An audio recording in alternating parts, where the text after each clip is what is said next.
Level 6 employee ആയതുകൊണ്ട് തന്നെ higher level of salary നിങ്ങൾക്ക് എക്സ്പെക്ട് ചെയ്യാനായിട്ട് പറ്റും. SSCയുടെ സെലക്ഷൻ പോസ്റ്റിൻ്റെ റിക്രൂട്ട്മെൻറ്റ് നോട്ടിഫിക്കേഷൻ ഇപ്പോൾ വന്നിട്ടുണ്ട്. ഈ വരുന്ന മെയ് 4-ാം തീയതി വരെ ആപ്ലിക്കേഷൻ വിൻഡോ ആക്റ്റീവ് ആയിരിക്കും. പക്ഷേ ഈ ഒരു നോട്ടിഫിക്കേഷൻ്റെ പ്രത്യേകത എന്താണെന്ന് വെച്ചാൽ ഏകദേശം 350+, അതായത് 350ഓളം പോസ്റ്റുകളിലേക്കുള്ള റിക്രൂട്ട്മെൻ്റ് ആണ് ഈ ഒരൊറ്റ എക്സാമിലൂടെ നടക്കുന്നത്. അപ്പോൾ അതുകൊണ്ട് തന്നെ പലർക്കും പല സംശയങ്ങളുണ്ടാകും. ഏതൊക്കെ പ്രായത്തിലുള്ളവർക്കാണ് അപ്ലൈ ചെയ്യാൻ പറ്റുക, ഏതൊക്കെ പോസ്റ്റുകളിലേക്കാണ് അപ്ലൈ ചെയ്യേണ്ടത്, എക്സ്പീരിയൻസ് വേണ്ട പോസ്റ്റുകളുണ്ടോ, ഇനി ഏതെങ്കിലും സർട്ടിഫിക്കേഷൻ ചെയ്തവർക്ക് മാത്രം പറ്റുന്ന പോസ്റ്റുകളുണ്ടോ. അപ്പോൾ നിങ്ങളുടെ ഈ സംശയങ്ങളൊക്കെ വാലിഡ് ആണ്. പല പോസ്റ്റുകളും എക്സ്പീരിയൻസ് വരുന്നതും അല്ലെങ്കിൽ ചില സർട്ടിഫിക്കേഷൻസിൻ്റെ ഒക്കെ റിക്വയർമെൻറ്റ് വരുന്നതുമാണ്. എന്നാൽ ഇതൊന്നുമില്ലാതെ തന്നെ ഫ്രഷേഴ്സിന് ഡയറക്റ്റ്ലി അപ്ലൈ ചെയ്യാൻ പറ്റുന്ന ചില നല്ല പോസ്റ്റുകളുണ്ട്. അപ്പോൾ ഇന്നത്തെ വീഡിയോയിൽ നമ്മൾ ഡിസ്കസ് ചെയ്യാൻ പോകുന്നതും ഇത് തന്നെയാണ്. SSCയുടെ സെലക്ഷൻ പോസ്റ്റിൻ്റെ കീഴിൽ വരുന്ന ഈ 350ഓളം പോസ്റ്റുകളിൽ നിന്നും നിങ്ങൾക്ക് സെലക്ട് ചെയ്യാൻ പറ്റിയ ഏറ്റവും നല്ല പോസ്റ്റുകൾ ഏതൊക്കെയാണ്, ഇതാണ് ഇന്നത്തെ വീഡിയോയിൽ നമ്മൾ ഡീറ്റെയിൽഡ് ആയിട്ട് ഡിസ്കസ് ചെയ്യുന്നത്. അപ്പോൾ നമുക്ക് ഇന്നത്തെ വീഡിയോയിലേക്ക് പോവാം. അപ്പോൾ നമ്മളിവിടെ ആദ്യം തന്നെ ഡിസ്കസ് ചെയ്യാനായിട്ട് പോകുന്നത് സെലക്ഷൻ പോസ്റ്റ് എക്സാമിനേഷൻ്റെ ഈ ഒരു ചെറിയൊരു ഓവർവ്യൂ ആണ്. അപ്പോൾ ഇത് 2026 ഫേസ് 14 നോട്ടിഫിക്കേഷൻ ആണ് ഇപ്പം സെലക്ഷൻ പോസ്റ്റിൻ്റെ വന്നിരിക്കുന്നത്. ഇതിൽ ഏകദേശം ഈ 350 പോസ്റ്റുകളിൽ നിന്നായി 3000-ൽ പരം വേക്കൻസികളാണ് ഇത്തവണ വന്ന നോട്ടിഫിക്കേഷനിൽ പറഞ്ഞിരിക്കുന്നത്. സോ ഈ ഒരു നോട്ടിഫിക്കേഷൻ്റെ പ്രത്യേകത എന്താണെന്ന് വെച്ചാൽ ഇതിന് മുൻപുള്ള വീഡിയോകളിലും ഞാൻ പറഞ്ഞിട്ടുണ്ട്, ഒരൊറ്റ പോസ്റ്റിലേക്കല്ല, സാധാരണ ഒരു വർഷം SSCയുടെ കീഴിൽ വരുന്ന പല ഡിപ്പാർട്ട്മെൻറ്റുകളിലും പല മിനിസ്ട്രികളിലുമൊക്കെ എന്തെങ്കിലും വേക്കൻസീസ് വരികയാണെങ്കിൽ ആ വേക്കൻസീസ് ഫില്ല് ചെയ്യാൻ വേണ്ടി ജനറലായി നടത്തുന്ന ഒരു എക്സാമാണ് SSCയുടെ സെലക്ഷൻ പോസ്റ്റ് എന്ന് പറയുന്നത്. ഓക്കെ, അപ്പോൾ നമുക്കറിയാം പല പോസ്റ്റുകളും പല ലെവലിൽ വരുന്നതായിരിക്കും. അതുകൊണ്ട് തന്നെ 10th പാസ്സായവർക്ക് വേണ്ടി ഒരു സെപ്പറേറ്റ് എക്സാം ഉണ്ടാകും, 12th പാസ്സായവർക്ക് വേണ്ടി വേറൊരു എക്സാം ആയിരിക്കും, ആൻഡ് ഗ്രാജുവേറ്റ്സിന് വേണ്ടി വേറൊരു എക്സാം. സോ നിങ്ങളുടെ എലിജിബിലിറ്റി അനുസരിച്ച് നിങ്ങൾക്ക് എക്സാം ചൂസ് ചെയ്യാം, ഏത് പോസ്റ്റാണ് വേണ്ടതെന്ന് നിങ്ങൾക്ക് ചൂസ് ചെയ്യാം.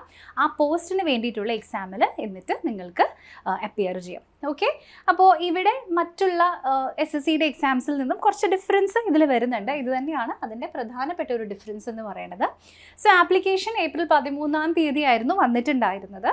അന്ന് തുടങ്ങി ഏകദേശം 3 ആഴ്ച കാലത്തേക്ക്, അതായത് 4th മെയ് ആകുമ്പോഴേക്കും ആപ്ലിക്കേഷൻ വിൻഡോ ക്ലോസ് ആകും. സോ ലാസ്റ്റ് ഡേറ്റിന് മുമ്പ് തന്നെ നിങ്ങൾക്ക് അപ്ലൈ ചെയ്യാവുന്നതാണ്. കംപ്ലീറ്റ്ലി ഓൺലൈനായിട്ടാണ് ഈ എക്സാമിൻ്റെ ആപ്ലിക്കേഷൻ പ്രോസസ്സൊക്കെ നടക്കുന്നത്. ഓക്കെ, ഇനി നമ്മൾ അടുത്തതായിട്ട് ഡിസ്കസ് ചെയ്യാനായിട്ട് പോകുന്നത്, ഞാൻ നേരത്തെ പറഞ്ഞു ഏറ്റവും ബെസ്റ്റ് പോസ്റ്റിലാണ് നമ്മളിവിടെ ഡിസ്കസ് ചെയ്യാൻ പോകുന്നത്. പക്ഷേ ഏതൊക്കെ പോസ്റ്റ് ആയിരിക്കും ബെസ്റ്റ്, നമുക്ക് എങ്ങനെയാണ് ബെസ്റ്റ് പോസ്റ്റുകൾ ആക്ച്വലി തീരുമാനിക്കാനായിട്ട് പറ്റുന്നത്? സോ അപ്പോൾ ഇവിടെ നമ്മൾ ഫോക്കസ് ചെയ്യാനായിട്ട് പോകുന്നത് ഫ്രഷേഴ്സിന് അപ്പിയർ ചെയ്യാൻ പറ്റുന്ന പോസ്റ്റുകളും ഒരു എക്സ്പീരിയൻസും വേണ്ടാത്തവർക്കുള്ള പോസ്റ്റുകളും അതിൻ്റെ കൂടെ തന്നെ നല്ല ജോബ് പ്രൊഫൈലും നല്ല വേക്കൻസീസും കൂടി വരുന്ന പോസ്റ്റുകളാണ്. അതായത് ഒരുപാട് അലച്ചിലൊന്നും ഇല്ലാത്ത ക്ലറിക്കൽ വർക്കുകൾ പോലെയുള്ളതോ അല്ലെങ്കിൽ ചെറിയ ഫീൽഡ് വർക്കുകളൊക്കെ പോലെയുള്ളതും അതേസമയം നല്ല വേക്കൻസികളും ഉള്ളതായിട്ടുള്ള ഈ എല്ലാ ഫാക്ടേഴ്സും കൂടി വരുന്ന ചില ജോബ് പ്രൊഫൈൽസ് ആണ് നമ്മളിന്നിവിടെ ഡിസ്കസ് ചെയ്യുന്നത്. ഓക്കെ, സോ അപ്പോൾ നമ്മൾ ഇന്ന് ഡിസ്കസ് ചെയ്യാൻ പോകുന്നതിൻ്റെ ക്രൈറ്റീരിയ ഞാനിവിടെ ക്ലിയർ ആയിട്ട് തന്നിട്ടുണ്ട്. ഒരു പ്രത്യേക, അതായത് 10th പോസ്റ്റ് അല്ലെങ്കിൽ 12th ഗ്രാജുവേഷൻ, അങ്ങനെ സെപ്പറേറ്റ് ആയിട്ടല്ല, ഈ 3 എണ്ണത്തിൽ നിന്നും വരുന്ന എലിജിബിലിറ്റി നമ്മൾ മിക്സ് ആയിട്ടുള്ള പോസ്റ്റുകളാണ് നമ്മളിവിടെ എടുത്തിരിക്കുന്നത്. ഓക്കെ, അപ്പോൾ നമുക്ക് നമ്മുടെ പോസ്റ്റുകൾ നോക്കാം. അപ്പോൾ ഇതിൽ ഫസ്റ്റ് ഡിസ്കസ് ചെയ്യുന്നത് സെൻട്രൽ ബോർഡ് ഓഫ് സിൽക്കിൻ്റെ, അതായത് CSB, സെൻട്രൽ സിൽക്ക് ബോർഡിൻ്റെ കീഴിൽ വരുന്ന, ഇത് മിനിസ്ട്രി ഓഫ് ടെക്സ്റ്റൈൽസിൻ്റെ കീഴിൽ വരുന്ന ഡിപ്പാർട്ട്മെൻ്റ് ആണ്. ഇവിടെ അസിസ്റ്റൻ്റ് എന്ന് പറയുന്ന ഒരു 10th ലെവൽ പോസ്റ്റാണ് നമ്മൾ ഇന്നിവിടെ ഫസ്റ്റ് ഡിസ്കസ് ചെയ്യാനായിട്ട് പോകുന്നത്. അപ്പോൾ അസിസ്റ്റൻ്റ് എന്ന് നിങ്ങൾക്ക് കേൾക്കുമ്പോൾ തന്നെ അറിയാം, ഇതൊരു എൻട്രി ലെവൽ ജോബാണ് വരുന്നത്. 10ാം ക്ലാസ് പാസ്സായിട്ടുള്ള ആർക്കും ഇതിന് അപ്ലൈ ചെയ്യാനായിട്ട് പറ്റും. പേ ലെവൽ 3 വരുന്ന ജോലിയാണ്. അപ്പോൾ അതുകൊണ്ട് അത്യാവശ്യം സാലറി ഒരു 30,000-ൻ്റെ അബവ് നിങ്ങൾക്ക് സാലറി കിട്ടുന്ന ഒരു ജോലിയായിരിക്കും ഇത്. ഇതിൻ്റെ ഏജ് ലിമിറ്റ് 18 വയസ്സിനും 25 വയസ്സിനും ഇടയിലാണ്. എക്സ്പീരിയൻസ് ആവശ്യമുണ്ടോ? എക്സ്പീരിയൻസ് ആവശ്യമില്ല. അപ്പോൾ ഇനി ഇതിൻ്റെ ഒരു ജോബ് പ്രൊഫൈൽ എന്താണെന്ന് നമുക്ക് നോക്കാം. ഇതൊരു അസിസ്റ്റൻറ്റ് പോസ്റ്റാണ്. സോ കൂടുതലായിട്ടും CSB, അതായത് സെൻട്രൽ സിൽക്ക് ബോർഡിൻ്റെ കീഴിൽ വരുന്ന സ്കീമുകളുടെയൊക്കെ ഡേറ്റ കളക്ഷനുമായിട്ട് ബന്ധപ്പെട്ടതും ഫാമേഴ്സിനോടൊക്കെ ക്വസ്റ്റ്യൻസ് ചോദിച്ച് അവരുടെ അടുത്ത് നിന്നൊക്കെ ഇൻഫർമേഷൻ വാങ്ങിക്കുന്നതായിട്ട് വരുന്ന ടൈപ്പ് ഓഫ് ജോലികളാണ് ഇവിടെ നിങ്ങൾ ചെയ്യേണ്ടതായിട്ട് വരുന്നത്. ഇനി ഇവിടെ കൂടുതലും CSB എന്നൊക്കെ പറയുമ്പോഴേക്കും റൂറൽ ഏരിയാസിലേക്കാണ് വരുന്നത്. സോ അതുകൊണ്ട് തന്നെ റൂറൽ ഏരിയാസിലായിരിക്കും നിങ്ങളുടെ ഫീൽഡ് വർക്ക് വരുന്നത്. പിന്നെ ഈ സിൽക്ക് പ്രൊഡക്ഷൻ റിലേറ്റഡ് ആയിട്ടുള്ള, അതായത് സെറികൾച്ചർ റിസർച്ച് റിലേറ്റഡ് ആയിട്ടുള്ള ചെറിയ ഫീൽഡ് ലെവൽ വർക്കുകളായിരിക്കും നിങ്ങളിവിടേക്ക് ചെയ്യേണ്ടി വരും. ഓക്കെ, അപ്പോൾ ഇതിൽ ഈ ഒരു ഡിപ്പാർട്ട്മെൻറ്റിൽ സെൻട്രൽ ഗവൺമെൻറ്റിൻ്റെ ഒരുപാട് സ്കീമുകൾ കൊടുക്കും. നിങ്ങൾ കേട്ടിട്ടുണ്ടാവുക അല്ലേ, നമുക്ക് കൃഷിഭവനൊക്കെ ഉണ്ട് നമ്മുടെ നാട്ടിൽ. അതുപോലെ തന്നെ ഇത്തരത്തിലുള്ള സ്കീമുകളിലേക്കൊക്കെ വരുന്ന സമയത്ത് ഇതിൻ്റെയൊക്കെ പേപ്പർ വർക്ക് അല്ലെങ്കിൽ അതിൻ്റെ ഫീൽഡ് വർക്ക്, ഫാമേഴ്സുമായിട്ടുള്ള ഇൻട്രാക്ഷൻ തുടങ്ങിയവയൊക്കെയാണ് ഈ ഒരു ജോലിയുടെ പ്രൊഫൈലായിട്ട് വരുന്നത്. ഓക്കെ, ഇനി നമ്മൾ അടുത്തതായിട്ട് ഡിസ്കസ് ചെയ്യുന്നത് ഫീൽഡ് മാൻ എന്ന് പറയുന്ന ഒരു 12th ലെവൽ ജോലിയാണ്. സോ ഇത് 12th ലെവൽ ജോലി ആയതുകൊണ്ട് തന്നെ ഇത്രയും കൂടി ഡിഫറൻസ് ഇതിൽ വരുന്നുണ്ട്. ഏജ് ലിമിറ്റിൽ 18 തൊട്ട് 27 വയസ്സ് വരെ ഉള്ളവർക്കാണ് ഇതിന് അപ്ലൈ ചെയ്യാൻ പറ്റുക. ഇതും വീണ്ടും എൻട്രി ലെവൽ ജോലി തന്നെയാണ് വരുന്നത്. 12th നിങ്ങൾ മസ്റ്റായിട്ടും പാസ്സായിരിക്കണം, എക്സ്പീരിയൻസ് വേണ്ട. സോ ഇത് വരുന്നത് നമ്മുടെ ഫോറസ്റ്റ് സർവേ ഓഫ് ഇന്ത്യ എന്ന് പറയുന്ന ഫോറസ്റ്റ് ഡിപ്പാർട്ട്മെൻറ്റിൻ്റെ കീഴിലാണ് ഈ ഒരു ജോലിയുടെ പ്രൊഫൈൽ വരുന്നത്. ക്ലിയർ ആയല്ലോ എല്ലാവർക്കും? അപ്പോൾ ഇനി ഇതിൻ്റെ ഒരു ചെറിയ ജോബ് പ്രൊഫൈലും കൂടെ നമുക്ക് നോക്കാം. സോ ഫീൽഡ് മാൻ എന്ന് കേൾക്കുമ്പോൾ തന്നെ നിങ്ങൾക്കറിയാലോ, അവിടെ ഫീൽഡ് റിലേറ്റഡ് ആയിട്ടുള്ള ഡ്യൂട്ടി ആയിരിക്കും വരുന്നത്. സോ ഇത് ഫോറസ്റ്റ് സർവേ റിലേറ്റഡ് ആയിട്ടുള്ള ഡേറ്റ ഒക്കെ കളക്ട് ചെയ്യുക. ഇനി അതുപോലെ തന്നെ ഈ മാപ്പിംഗ് റിലേറ്റഡ് ആയിട്ടുള്ള, നിങ്ങൾക്കറിയാം ഡിജിറ്റലൊക്കെ ആയിട്ട് ഈ ഫോറസ്റ്റുകളെയും ഒക്കെ മാപ്പ് ചെയ്യുന്ന പ്രോസസ്സുകൾ നടക്കുന്നുണ്ട് അല്ലേ. അപ്പോൾ അതിൻ്റെയൊക്കെ അസസ്മെൻറ്റിൻ്റെ ഭാഗമാകുക. ഇനി അതുപോലെ തന്നെ എൻവയോൺമെൻറ്റൽ സ്റ്റഡീസിലൊക്കെ ഫീൽഡ് വർക്ക് ചെയ്യുക തുടങ്ങിയിട്ടുള്ള ജോലികളായിരിക്കും വരുന്നത്. അപ്പോൾ ഇത് ഇത്തിരി ഒരു ഫിസിക്കൽ ലേബർ കൂടെ വരുന്ന ടൈപ്പ് ഓഫ് ജോലിയായിരിക്കും, ഫിസിക്കലി ഡിമാൻഡിങ് ആയിട്ടുള്ളൊരു ജോലിയായിരിക്കും. ആൻഡ് ഇത് പിന്നെ ഫോറസ്റ്റ് സർവേയുടെ ഭാഗമായിട്ട് വരുന്നത് കാരണം തന്നെ ചിലപ്പം റിമോട്ട് ഏരിയാസിലായിരിക്കും നിങ്ങൾക്കിതിൻ്റെ ജോലി വരുന്നത്. ഓക്കെ, പക്ഷേ സാലറി ഒക്കെ നല്ലതായിരിക്കും. ഇനി അടുത്തത് ഫീൽഡ് കളക്ടർ ഉണ്ട്, geological survey of India. So ഈ ഒരു ഡിപ്പാർട്ട്മെൻറ്റിൻ്റെ കീഴിൽ ഫീൽഡ് കളക്ടർ എന്ന് വരുമ്പോഴേക്കും അതും ഒരു ഫീൽഡ് ജോലി തന്നെയാണ്. ഇതും ഒരു 12th ലെവൽ എലിജിബിലിറ്റി വരുന്ന ജോലിയാണ്. ഇതിന് 17 വേക്കൻസി വന്നിട്ടുണ്ട്. ആൻഡ് 18നും 27 വയസ്സിനും ഇടയിലാണ് ഉള്ളവർക്കാണ് ഈ ഒരു ജോലിക്ക് അപ്ലൈ ചെയ്യാനായിട്ട് പറ്റുന്നത്. സോ ഇത് ഫീൽഡ് കളക്ടർ ജോലി ആയതുകൊണ്ട് തന്നെ ഇതിൻ്റെ ഭാഗമായിട്ട് വരുന്നത് ഇത് ജിയോളജിക്കൽ സർവേ ഓഫ് ഇന്ത്യയുടെ ഭാഗമാണ് അല്ലേ. അപ്പോൾ അതിൽ കൂടുതലും സർവേ റിലേറ്റഡ് ആയിട്ടുള്ള ഫീൽഡ് വർക്ക് ആയിരിക്കും നിങ്ങളിവിടെ ചെയ്യുന്നുണ്ടാവുക. സർവേസിൻ്റെ ഫീൽഡ് വർക്കും അതിൻ്റെ റിസർച്ച് വർക്കും ഒക്കെ ആയിരിക്കും നിങ്ങളിവിടേക്ക് ചെയ്യുന്നുണ്ടാവുക. പിന്നെ ഇത് വീണ്ടും സാമ്പിൾസ് കളക്ട് ചെയ്യുന്നതിന് വേണ്ടിയിട്ട്, സോ സാമ്പിൾസ് ഓഫ് മിനറൽസ് അല്ലെങ്കിൽ റോക്സ് ഒക്കെ കളക്ട് ചെയ്യുന്നതിന് വേണ്ടിയിട്ടൊക്കെ നിങ്ങൾ ജോലി ചെയ്യുന്നത് കാരണം കുറച്ച് ട്രാവൽ കൂടി വേണ്ടി വരുന്ന ഒരു ജോലിയായിരിക്കും ഇത്. ഓക്കെ, ഇനി അടുത്തതായിട്ട് നമ്മൾ ഡിസ്കസ് ചെയ്യുന്നത് പേഴ്സണൽ അസിസ്റ്റൻറ്റ് എന്ന് പറയുന്ന പോസ്റ്റാണ്. സോ ഇതും ജിയോളജിക്കൽ സർവേ ഓഫ് ഇന്ത്യയിലെ മിനിസ്ട്രി ഓഫ് മൈൻസിൻ്റെ ഡിപ്പാർട്ട്മെൻറ്റിൻ്റെ കീഴിൽ വരുന്ന ഓഫീസേഴ്സിൻ്റെ പേഴ്സണൽ അസിസ്റ്റൻ്റ് അല്ലെങ്കിൽ PA ആയിട്ട് വരുന്ന ജോലിയാണ്. അപ്പോൾ ഇവിടെ പക്ഷേ ക്വാളിഫിക്കേഷൻ നിങ്ങൾക്ക് ഡിഗ്രി വേണം.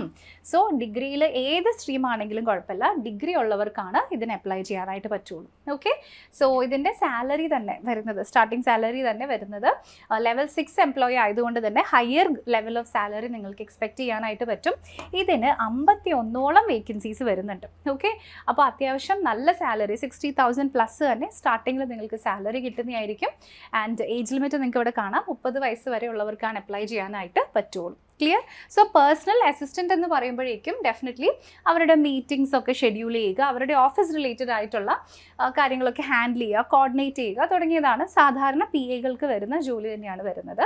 പക്ഷേ ഇത് നോക്കിക്കേ, ഏതൊക്കെ ഇതിൽ വന്നിരിക്കുന്ന ജിയോളജിക്കൽ സർവേ ഓഫ് ഇന്ത്യ, അതിൽ മിനിസ്ട്രി ഓഫ് മൈൻസിൻ്റെ കീഴിൽ വന്നിരിക്കുന്ന ഓഫീസേഴ്സിൻ്റെ, ആ സീനിയർ ഓഫീസേഴ്സിൻ്റെ പേഴ്സണൽ അസിസ്റ്റൻ്റ് ആയിട്ടായിരിക്കും നിങ്ങളിവിടെ വർക്ക് ചെയ്യുന്നുണ്ടാവും. ഓക്കെ, കൂടുതലും മീറ്റിംഗ്സും ഷെഡ്യൂളിങ്ങും പോലെയുള്ള ജോലികളായിരിക്കും. പക്ഷേ ചെറിയ രീതിയിലുള്ള ടൈപ്പിംഗ് ഒക്കെ റിക്വയർഡ് ആയത് കാരണം ഷോർട്ട് ഹാൻഡും ടൈപ്പിംഗ് സ്കിൽസും നിങ്ങൾക്കിവിടെ അറിഞ്ഞിട്ടുണ്ടായിരിക്കണം. ഓക്കെ, പിന്നെ ഈ ഒരു ജോലിയുടെ പ്രത്യേകത എന്താണെന്ന് വെച്ചാൽ നല്ല വർക്ക് ലൈഫ് ബാലൻസ് കിട്ടുന്ന ഒരു പ്രൊഫൈലാണ്. കൂടുതലും ഓഫീസ് ജോലി തന്നെയായിരിക്കും. സോ ജോലി കഴിഞ്ഞ് നിങ്ങൾക്ക് വീട്ടിൽ പോകാവുന്ന പ്രോപ്പറായിട്ടുള്ള ഒരു സ്റ്റേബിൾ ജോബായിരിക്കും ഇത്. ഓക്കെ, നെക്സ്റ്റ് ഫീൽഡ് അറ്റൻഡൻറ്റ് എന്ന് പറയുന്ന ജോലിയാണ്. സോ ഇത് ലെവൽ 1, അതായത് എൻട്രി ലെവൽ വന്നിരിക്കുന്ന ഒരു ജോലിയാണിത്. സോ അതുകൊണ്ട് തന്നെ ഇതിൻ്റെ സാലറി കുറച്ച് താഴെയായിരിക്കും. 10th എലിജിബിലിറ്റി ഉള്ളവർക്കാണ് ഇതിന് അപ്ലൈ ചെയ്യാനായിട്ട് പറ്റുക. 13 വേക്കൻസീസ് ഇതിൽ വന്നിട്ടുണ്ട്. 18നും 25 വയസ്സിനും ഇടയിലുള്ളവർക്ക് ഈ ജോലിക്ക് അപ്ലൈ ചെയ്യാം. സോ ഇത് വീണ്ടും ജിയോളജിക്കൽ സർവേ ഓഫ് ഇന്ത്യയുടെ കീഴിൽ വരുന്ന ഫീൽഡ് അറ്റൻഡൻറ്റ് എന്ന് പറയുന്ന ജോലിയാണ്. സോ അപ്പോൾ ഇവിടെ ജിയോളജിക്കൽ സർവേയുടെ ഭാഗമായിട്ട് വരുമ്പോൾ കൂടുതലും സർവേയിങ് റിലേറ്റഡ് ആയിട്ടുള്ള ഫീൽഡ് സപ്പോർട്ടായിരിക്കും നിങ്ങളിവിടെ പ്രൊവൈഡ് ചെയ്യേണ്ടതായിട്ട് വരുന്നത്. സോ സർവേയിങ്ങിൻ്റെ എക്വിപ്മെൻറ്റ്സ്, ഇത് എൻട്രി ലെവലിൽ നിന്ന് നമ്മൾ ഉദ്ദേശിക്കുന്നത് ഒരു ഓഫീസ് ബോയ് ഒക്കെ പോലെയുള്ള പ്യൂൺ പോലെയുള്ള ജോലിയാണ് കേട്ടോ. സോ അതുകൊണ്ട് തന്നെ അത്തരത്തിലുള്ള ജോലികളായിരിക്കും, ടാസ്കുകളായിരിക്കും നിങ്ങൾ ഈ ജോലിയുടെ ഭാഗമായിട്ട് ചെയ്യേണ്ടി വരിക. സോ എക്വിപ്മെൻറ്റ്സ് ഹാൻഡിൽ ചെയ്യുക. സോ ബേസിക് ആയിട്ട് ലോജിസ്റ്റിക്സിലൊക്കെ നിങ്ങൾ ഹെൽപ്പ് ചെയ്യേണ്ടതായിട്ട് വരും. പിന്നെ കൂടുതലും ഔട്ട്ഡോർ വർക്ക് തന്നെയായിരിക്കും വരുന്നത്. നിങ്ങളൊരു സപ്പോർട്ട് റോളിലായിരിക്കും ഈ ഒരു പ്രൊഫൈലിൽ വർക്ക് ചെയ്യുന്നുണ്ടാവുക. ഓക്കെ, ഇനി അടുത്തതായിട്ട് MTS അല്ലെങ്കിൽ ഓഫീസ് അറ്റൻഡൻറ്റ്, അതും GSIയിൽ തന്നെ വരുന്ന ജിയോളജിക്കൽ സർവേ ഓഫ് ഇന്ത്യയുടെ കീഴിൽ വരുന്ന ജോലിയാണ്. അപ്പോൾ ഇത് പക്ഷേ എൻട്രി ലെവൽ ജോബാണ്, 10ാം ക്ലാസ് ഉള്ളവർക്ക് വരുന്ന ഒരു ജോലിയാണ്. ഇത് പക്ഷേ ഒരു ഫീൽഡ് ജോബല്ല, ഇത് കംപ്ലീറ്റ്ലി നിങ്ങൾക്ക് ഓഫീസിൽ ചെയ്യാൻ പറ്റുന്ന ജോലിയാണ്. MTS എന്ന് വെച്ചാൽ എന്താ, മൾട്ടി ടാസ്കിങ് സ്റ്റാഫാണ് അല്ലേ. അപ്പോൾ ഒരു ഓഫീസിലെ കാര്യങ്ങൾ, ഫയൽ അങ്ങോട്ടും ഇങ്ങോട്ടും കൊണ്ടു കൊടുക്കുക, പിന്നെ റൂംസൊക്കെ കറക്റ്റാണോ നോക്കുക, മീറ്റിംഗ്സ് നടക്കുന്നുണ്ടെങ്കിൽ അതിൻ്റെ കോൺഫറൻസിൻ്റെ സംഭവങ്ങളൊക്കെ സെറ്റാക്കുക, പിന്നെ പല ഡിപ്പാർട്ട്മെൻറ്റ്സുമായിട്ടുള്ള കോർഡിനേഷനൊക്കെ എൻഷുർ ചെയ്യുക തുടങ്ങിയിട്ടുള്ള ഒരു പ്യൂൺ റിലേറ്റഡ് ആയിട്ടുള്ള അല്ലെങ്കിൽ ഓഫീസ് ബോയ് ചെയ്യുന്നത് പോലെയുള്ള ജോലികളായിരിക്കും നിങ്ങളിവിടെ ചെയ്യേണ്ടതായിട്ട് വരുന്നത്. ഓക്കെ, ഇതും 10th എലിജിബിലിറ്റി വരുന്ന ജോലിയാണ്, എൻട്രി ലെവൽ ജോലിയാണ്. ഇതിന് 16 വേക്കൻസീസ് ആണ് വന്നിട്ടുള്ളത്. ഇതിനും എക്സ്പീരിയൻസ് ഒന്നും വേണ്ട. ഓക്കെ, സോ നെക്സ്റ്റ് നമ്മൾ വരുന്നത് DEO അല്ലെങ്കിൽ ഡേറ്റ എൻട്രി ഓപ്പറേറ്റർ ആണ്. സോ ഇത് എല്ലാവർക്കും എക്സ്പ്ലെയിൻ ചെയ്യാതെ തന്നെ അറിയാം അല്ലേ. കംപ്ലീറ്റ്ലി ക്ലറിക്കലായിട്ട് വരുന്ന ഒരു ജോലിയാണ്. ഇതും ഒരു 18 to 25 ഇയേഴ്സിൽ വരുന്ന, അതായത് 10th എലിജിബിലിറ്റിയിൽ വരുന്ന ജോലിയാണ്. ആൻഡ് 20 വേക്കൻസീസ് ആണ് ഇവിടെ, 10th അല്ല, ഗ്രാജുവേറ്റ് എലിജിബിലിറ്റിയിൽ വന്നിരിക്കുന്ന ഒരു ജോലിയാണ്. 20 വേക്കൻസീസ് ആണ് ഇവിടേക്ക് വന്നിട്ടുള്ളത്. അപ്പോൾ ഇവിടെ DEO എന്ന് പറഞ്ഞിട്ടുണ്ടെങ്കിൽ ഡേറ്റ എൻട്രി ആണ്. സോ ഡെഫിനറ്റ്ലി നിങ്ങളുടെ ടൈപ്പിംഗ് സ്പീഡും ഒക്കെ ഇവിടെ ടെസ്റ്റ് ചെയ്യുന്നുണ്ടാകും. സോ നിങ്ങൾക്ക് അത്തരത്തിലുള്ള ടൈപ്പിംഗ് സ്കിൽസ് ഇവിടെ മാൻഡേറ്ററി ആയിട്ട് വേണം. ഓക്കെ, ഇനി നെക്സ്റ്റ് നമ്മൾ ഡിസ്കസ് ചെയ്യുന്നത് അതിൻ്റെ ജോബ് പ്രൊഫൈലാണ്. സോ കൂടുതലും കമ്പ്യൂട്ടർ സിസ്റ്റംസിൽ നിങ്ങളുടെ ഡേറ്റ എൻ്റർ ചെയ്യുക എന്ന് പറയുന്നത് തന്നെയായിരിക്കും. നമ്മൾ ഷോർട്ട് ഹാൻഡ് എന്നൊക്കെ പറയുമ്പോൾ പണ്ടത്തെ ടൈപ്പ് റൈറ്റർ അങ്ങനെ കാലഘട്ടം അല്ല കേട്ടോ. ഇപ്പോഴും നമ്മൾ യൂസ് ചെയ്യുന്നത് എന്തൊക്കെ ടൈപ്പിംഗ് മെത്തേഡ്സ് ആൻഡ് മെക്കാനിസംസ് ആണോ, നിങ്ങൾ അതിൽ നല്ല ഫ്ലുവൻ്റ് ആയിരിക്കണം എന്നാണ് ഉദ്ദേശിക്കുന്നത്. ഓക്കെ, പിന്നെ പ്രോപ്പറായിട്ട് ഇപ്പോൾ ഫയൽസ് ഒക്കെ ഡിജിറ്റലൈസ് ചെയ്യും. അപ്പോൾ അത്തരത്തിലുള്ള ഡിജിറ്റൽ റെക്കോർഡ്സ് ഒക്കെ പ്രോപ്പറായിട്ട് ഹാൻഡിൽ ചെയ്യുക, മെയിൻറ്റെയിൻ ചെയ്യുക തുടങ്ങിയിട്ടുള്ള ജോലികളാണ് വരുന്നത്. സോ അപ്പോൾ ഇതും ഒരു ഡെസ്ക് ബേസ്ഡ് ആയിട്ടുള്ള ജോബ് തന്നെയാണ്. സോ അതുകൊണ്ട് തന്നെ സ്റ്റഡി ആയിട്ടുള്ള വർക്ക് ലൈഫ് ബാലൻസ് ഇവിടെ നിങ്ങൾക്ക് ലഭിക്കും. ഓക്കെ, ഇനി അടുത്തത് സ്റ്റാഫ് കാർ ഡ്രൈവർ. അപ്പോൾ ഇതിന് തന്നെ 14 വേക്കൻസീസ് വന്നിട്ടുണ്ട്. അപ്പോൾ ഇതിന് നിങ്ങൾക്കൊരു അഡീഷണൽ റിക്വയർമെൻറ്റ് വേണം. അതായത് 10ാം ക്ലാസ് പാസ്സായവർക്ക് ഇതിന് അപ്ലൈ ചെയ്യാം. പക്ഷേ നിങ്ങൾക്ക് ഹെവി മോട്ടോർ വെഹിക്കിൾസിൻ്റെ HMV നിങ്ങൾക്ക് വേണം. ഓക്കെ, ഹെവി വെഹിക്കിൾസിൻ്റെ ഡ്രൈവിംഗ് ലൈസൻസ് ഉണ്ടെങ്കിലാണ് നിങ്ങൾക്ക് ഇതിന് അപ്ലൈ ചെയ്യാനായിട്ട് പറ്റുള്ളൂ. ഇത് മെറ്റീരിയോളജിക്കൽ ഡിപ്പാർട്ട്മെൻറ്റ് ഓഫ് ഇന്ത്യയുടെ കീഴിൽ വന്നിരിക്കുന്ന പ്രൊഫൈലാണ്.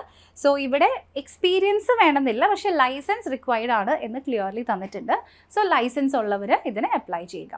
ഓക്കെ, ഇനി അടുത്തതായിട്ട് നമ്മൾ ഡിസ്കസ് ചെയ്യുന്നത് അസിസ്റ്റൻറ്റ് കീപ്പർ അല്ലെങ്കിൽ attendant in national geological park. അപ്പോൾ ഇതും ഒരു എൻട്രി ലെവൽ ജോബാണ് വരുന്നത്. 10ാം ക്ലാസ് എലിജിബിലിറ്റി ഉള്ളവർക്ക് ഇതിന് അപ്ലൈ ചെയ്യാം. എക്സ്പീരിയൻസ് ആവശ്യമില്ല. 18നും 25 വയസ്സിനും ഇടയിൽ പ്രായമുള്ളവർക്ക് അപ്ലൈ ചെയ്യാം. ഏകദേശം 64 വേക്കൻസീസ് ആണ് ഈ ഒരു ജോബിൽ വന്നിട്ടുള്ളത്. ഓക്കെ, അപ്പോൾ ഇതിൻ്റെ ഒരു നേച്ചർ എന്താ നമ്മൾ നോക്കിയിട്ടുണ്ടെങ്കിൽ, ഇവിടെ നിങ്ങൾ ഇതിൻ്റെ ഡിപ്പാർട്ട്മെൻറ്റ് നോക്കിക്കോ. ഇത് നാഷണൽ ജിയോളജിക്കൽ പാർക്കാണ്. അപ്പോൾ ഇവിടെ നിങ്ങൾ നിങ്ങളെ അലോട്ട് അല്ലെങ്കിൽ നിങ്ങളെ ഇവിടേക്ക് അസൈൻ ചെയ്ത് കഴിയുമ്പോൾ ഇവിടെ നിങ്ങൾ ചെയ്യേണ്ടതായിട്ട് വരുന്നത് ഈ ഡിപ്പാർട്ട്മെൻറ്റിൻ്റെ ബേസ്ഡ് ആയിട്ടുള്ള ജോലികളായിരിക്കും. ഓക്കെ, സോ അപ്പോൾ ഇത് അസിസ്റ്റൻറ്റ് ജോലിയാണെന്നുണ്ടെങ്കിലും ജിയോളജിക്കൽ പാർക്കിൻ്റെ ഫെസിലിറ്റീസ് ഒക്കെ പ്രോപ്പറായിട്ട് നോക്കുക. സോ അങ്ങനെ വിസിറ്റേഴ്സിനെ അസിസ്റ്റ് ചെയ്യുക തുടങ്ങിയിട്ടുള്ള ജോലിയായിരിക്കും ഇവിടെ ചെയ്യുന്നത്. ഓക്കെ, അപ്പോൾ ജിയോളജിക്കൽ പാർക്കാകുമ്പോൾ ഡെഫിനറ്റ്ലി അവിടെ എക്സിബിറ്റ്സ് ഉണ്ടാവും, അതിൻ്റെയൊക്കെ പ്രിസർവേഷനിൽ ഹെൽപ്പ് ചെയ്യുക. പിന്നെ അഡ്മിനിസ്ട്രേറ്റീവ് ആയിട്ടുള്ള ഡ്യൂട്ടീസൊക്കെ ബേസിക് ആയിട്ടുള്ള അഡ്മിനിസ്ട്രേറ്റീവ് ഡ്യൂട്ടീസ് ഉണ്ടാവുള്ളൂ. കാരണം ഇതൊരു 10th ലെവൽ ജോബ് ആയതുകൊണ്ട് തന്നെ. സോ ഔട്ട്ഡോർ വർക്കും ഇൻഡോർ വർക്കും കൂടി ഒരുമിച്ച് വരുന്ന ജോലിയായിരിക്കും ഇവിടെ നിങ്ങൾ ചെയ്യേണ്ടത്. ഓക്കെ, ഇനി അടുത്തത് നമ്മുടെ ലോവർ ഡിവിഷൻ ക്ലർക്കാണ്. സോ അതിലെ ഡിപ്പാർട്ട്മെൻറ്റ് നോക്കിക്കോ, petroleum and explosive safety organisation. So ഇത് സതേൺ റീജിയനിൽ വന്നിരിക്കുന്ന ഒരു ജോബ് വേക്കൻസിയാണ്. 25 വയസ്സ് വരെ പ്രായമുള്ളവർക്ക് അപേക്ഷിക്കാനായിട്ട് സാധിക്കും. 12th പാസ്സാണ് വരുന്നത്. സോ LDC എന്ന് പറഞ്ഞാൽ എന്താ, ക്ലർക്കാണ് അല്ലേ. സോ അതുകൊണ്ട് തന്നെ ക്ലറിക്കൽ ജോലിയായിരിക്കും നിങ്ങൾ ഇവിടേക്ക് ചെയ്യേണ്ടതായിട്ട് വരുന്നത്. സോ പക്ഷേ നിങ്ങൾ ചെയ്യുന്നത് ഏത് ഡിപ്പാർട്ട്മെൻറ്റിലാണോ നിങ്ങളുടെ പോസ്റ്റിംഗ് വരുന്നത് അവിടുത്തെ റിലേറ്റഡ് ആയിട്ടുള്ള ക്ലറിക്കൽ ജോലിയായിരിക്കും. സോ ഫോർ എക്സാമ്പിൾ, ഇപ്പോൾ ഇവിടെ പെട്രോളിയം ആൻഡ് എക്സ്പ്ലോസീവ്സ് ഡിപ്പാർട്ട്മെൻറ്റിലാണ് നിങ്ങൾ വരുന്നതെങ്കിൽ ആ ഡിപ്പാർട്ട്മെൻറ്റുകളിലെ റിലേറ്റഡ് ആയിട്ടുള്ള ഫയൽസ് ആയിരിക്കും നിങ്ങളിവിടേക്ക് ഹാൻഡിൽ ചെയ്യുന്നുണ്ടാവുക. ബാക്കി കാര്യങ്ങളൊക്കെ ക്ലറിക്കൽ ഡ്യൂട്ടിക്ക് സെയിം ആണ്. മെയിലുകൾ അയക്കുക, മെയിലുകൾക്ക് റിപ്ലൈ കൊടുക്കുക, ഫയൽസ് മെയിൻറ്റെയിൻ ചെയ്യുക, റെക്കോർഡ്സ് കീപ്പ് ചെയ്യുക, അത്തരത്തിലുള്ള കാര്യങ്ങളാണ് ഇവിടെ ചെയ്യേണ്ടതായിട്ട് വരുന്നത്. സോ LDC ആയതുകൊണ്ട് തന്നെ ബേസിക് ആയിട്ടുള്ള ടൈപ്പിംഗ് നോളജ് ഉണ്ടായിരിക്കണം, അതിൻ്റെ സ്കിൽസും നിങ്ങൾക്ക് ഉണ്ടായിരിക്കണം. ഓക്കെ, ഇതും ഒരു സ്റ്റേബിൾ ജോബാണ്. നെക്സ്റ്റ് വരുന്നത് ലാബ് അറ്റൻഡൻറ്റ് അല്ലെങ്കിൽ ലബോറട്ടറി അറ്റൻഡൻറ്റ് എന്ന് പറയുന്ന ഒരു പ്രൊഫൈലാണ്. സോ അപ്പോൾ ഇവിടെ അസിസ്റ്റൻറ്റും വരുന്നുണ്ട്, അറ്റൻഡൻറ്റും വരുന്നുണ്ട്. ഓക്കെ, അപ്പോൾ അറ്റൻഡൻറ്റ് എന്ന് പറയുന്നത് ഒരു 10th ലെവലിൽ വരുന്ന ജോബാണ് കേട്ടോ. അപ്പോൾ ഇവിടെ കൂടുതലും എക്വിപ്മെൻറ്റ്സ് ഒക്കെ ക്ലീൻ ചെയ്ത് വെക്കുക, എല്ലാം ഓർഡറിലാക്കി വെക്കുക. എന്ന് വെച്ചാൽ ഒരുപാട് ടെക്നോളജി റിലേറ്റഡ് അല്ലാത്ത ജോലികൾ ചെയ്യുന്നതാണ് അറ്റൻഡൻറ്റിൻ്റേത്. അതേസമയം അസിസ്റ്റൻ്റ് ആകുമ്പോഴേക്കും കുറച്ചും കൂടെ ഹയർ ലെവൽ ജോലിയായിരിക്കും ചെയ്യുന്നുണ്ടാവും. ഓക്കെ, സോ ലാബിൽ എക്വിപ്മെൻറ്റ്സ് ഒക്കെ പ്രോപ്പറായിട്ട് വെക്കുക, പിന്നെ എന്താ അതിൻ്റെ ടെസ്റ്റിങ് ഒക്കെ അസിസ്റ്റ് ചെയ്യുക തുടങ്ങിയിട്ടുള്ള ലോവർ ലെവൽ ഒരു സപ്പോർട്ട് റോളിൽ വരുന്ന ജോലിയാണ് ഇത്. ഓക്കെ, അപ്പോൾ ഇത് വരുന്നത് ഇന്ത്യൻ ബ്യൂറോ ഓഫ് മൈൻസ് ഈ ഡിപ്പാർട്ട്മെൻറ്റിൻ്റെ കീഴിലാണ്. 12th പാസ് വന്നിരിക്കുന്ന ജോലിയാണ്. സോ 19 വേക്കൻസീസ് ആണ് ഇവിടെ വന്നിരിക്കുന്നത്.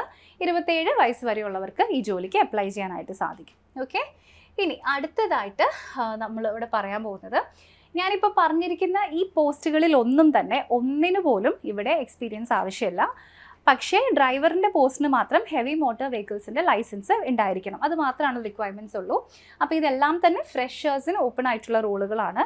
ഗ്രാജുവേഷനിൽ വരുന്ന പോസ്റ്റുകളുണ്ട്, 10th ലെവലും 12th ലെവലും എല്ലാ ടൈപ്പ് ഓഫ് പോസ്റ്റുകളും നമ്മളിപ്പം ഇതിൽ കവർ ചെയ്തതിലുണ്ട്. ഓക്കെ, അപ്പോൾ ഇവിടെ കഴിഞ്ഞ വർഷത്തെ വെച്ച് നോക്കുമ്പം നമ്പർ ഓഫ് പോസ്റ്റുകൾ കുറച്ച് റെഡ്യൂസും ആയിട്ടുണ്ട്. ഓക്കെ, അപ്പോൾ ഇനി നമ്മൾ ശ്രദ്ധിക്കേണ്ട കാര്യം, നിങ്ങൾക്ക് ചിലപ്പം 10th എലിജിബിലിറ്റി അല്ലെങ്കിൽ 12th അല്ലെങ്കിൽ ഡിഗ്രി ആയിരിക്കും. സോ നിങ്ങളുടെ എലിജിബിലിറ്റി എന്താണോ അതിനനുസരിച്ചിട്ട് വേണം നിങ്ങളുടെ പോസ്റ്റ് നിങ്ങൾ ചൂസ് ചെയ്തെടുക്കാൻ. അതിനനുസരിച്ച് വേണം നിങ്ങളുടെ എക്സാമിന് അപ്ലൈ ചെയ്യാൻ. ഓക്കെ, അപ്പോൾ പല ലെവൽ എക്സാംസ് ഉണ്ട്, അതിൽ നിങ്ങൾ കറക്റ്റ് നിങ്ങൾക്ക് ഫിറ്റ് ആവുന്ന എക്സാമിന് മാത്രം അപ്ലൈ ചെയ്യുക. എന്നിട്ട് അതിന് ശേഷം തന്നെ നമുക്ക് May 4th application window close ആവും.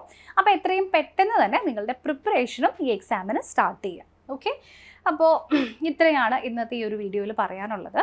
സോ നല്ല പോസ്റ്റുകൾ ഏതൊക്കെയാണ്, അതിൻ്റെ വേക്കൻസീസും ഏജ് ലിമിറ്റൊക്കെ നമ്മളിവിടെ പറഞ്ഞു കഴിഞ്ഞു. ഇനി നിങ്ങൾക്ക് ആകെ ചെയ്യാനുള്ള കാര്യം പഠിക്കുക എന്നുള്ളത് മാത്രമേ ഉള്ളൂ. അപ്പോൾ ഇപ്പോൾ നമുക്ക് പഠിക്കാൻ പറ്റിയ നല്ലൊരു ടൈം തന്നെയാണ്. കാരണം എൻട്രിയിൽ നമ്മുടെ കരിയർ ഫെസ്റ്റ് നടക്കുന്നതിൻ്റെ ഭാഗമായിട്ട് എൻട്രിയിലെ SSCയുടെയും ബാങ്കിങ്ങിൻ്റെയും റെയിൽവേയുടെയും കോഴ്സുകൾക്കൊക്കെ up to 6,000 rupees നിങ്ങൾക്കിപ്പോൾ ഡിസ്കൗണ്ട് ലഭിക്കുന്നതാണ്. ഓക്കെ, അപ്പോൾ ഇങ്ങനെയൊരു ഓഫർ നിലനിൽക്കുന്ന സമയത്ത് തന്നെ നിങ്ങൾ കോഴ്സസ് എടുക്കുകയാണെങ്കിൽ നിങ്ങൾക്കത് അത്രയും സേവ് ചെയ്യാനായിട്ട് സാധിക്കും. അപ്പോൾ ഇതിനെപ്പറ്റി കൂടുതൽ അറിയാൻ സ്ക്രീനിൽ കാണുന്ന ഈ ഒരു നമ്പറിൽ നിങ്ങൾക്ക് നമ്മളെ കണക്ട് ചെയ്യാം. ഇനി ഇതുപോലെയുള്ള എല്ലാ കോഴ്സസിനെ പറ്റി അറിയാനും നിങ്ങൾക്ക് ഈ നമ്പർ തന്നെ യൂസ് ചെയ്യാം. ഓക്കെ, അപ്പോൾ വീഡിയോ എല്ലാവർക്കും ഇഷ്ടപ്പെട്ടു എന്ന് കരുതുന്നു. എന്തെങ്കിലും ഡൗട്ട് ഉണ്ടെങ്കിൽ കോമെൻ്റ് ആയിട്ട് എഴുതി ചോദിക്കുക. ഇനി ഏതൊക്കെ ടൈപ്പ് ഓഫ് വീഡിയോസ് ആണോ നിങ്ങൾക്ക് കാണാൻ ആഗ്രഹം അതും വീണ്ടും കോമെൻറ്റ്സിലൂടെ തന്നെ നമ്മൾ എഴുതി അറിയിക്കാം. ഓക്കെ, അപ്പോൾ ഇനി അടുത്ത വീഡിയോയിൽ നമുക്ക് മറ്റൊരു ടോപ്പിക്കുമായിട്ട് വീണ്ടും കാണാം. Thank you so much for watching.